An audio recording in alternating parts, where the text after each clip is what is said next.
Right, it takes a little bit to get your head around this question. The sum of the digits of a positive number n is 3 times the sum of the digits of n plus 1. Let's just write down some numbers and see what happens. So if we have 54, the digit sum is 9. If we add 1 to it, we get 55, and it goes up to 10.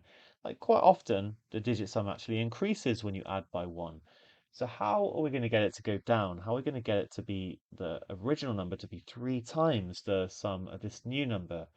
Well, it's got to end in a 9 to be able to do that, because then we cross over to say 60, and this is 14, and this becomes 6. So the way that I did this was I just played around with numbers until I managed to get one that was 3 times more, and kind of made a conclusion from there. It's not great, is it, mathematically, but it did work. And I stumbled across 219, which the digit sum is 12, which takes us to 220, digit sum is 4, and that is 3 times more. So it's definitely possible to get 12, and we can rule these out. Question is, how would we get 9? Well, we said actually the only way that it's going to end up going down is if it ends in a 9. But there's no way that if you have 9 here, that when you add 1 to it, you get 10. Yeah, it just doesn't check out. So that is reason enough that it has to be 12. Here's a more sophisticated answer. So one other observation is to say that, right, if we had, say, 199 going to 200, then that would decrease it even more. We'd go from 19 to 2. But in this case, the sum is already greater than 12.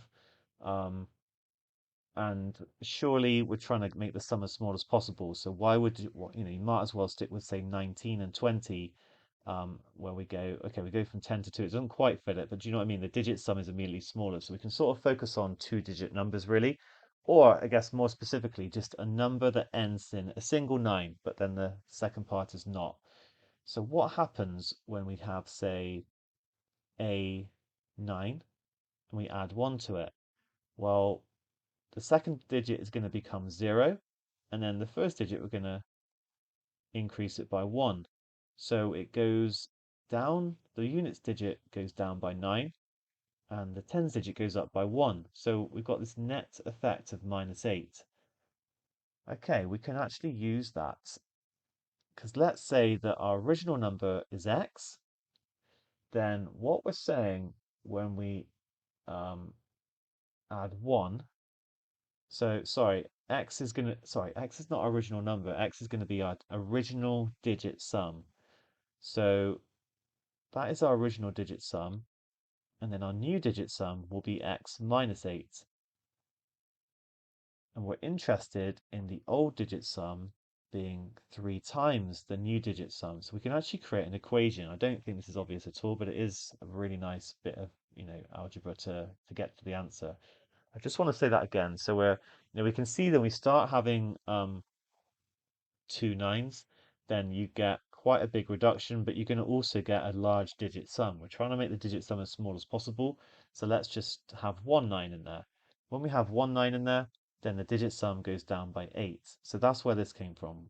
Original digit sum of x, new digit sum x minus 8. Okay, it doesn't really matter if it's like 19 and going to 20, or we could even have something like 219 going to 220. We're still going down by 8.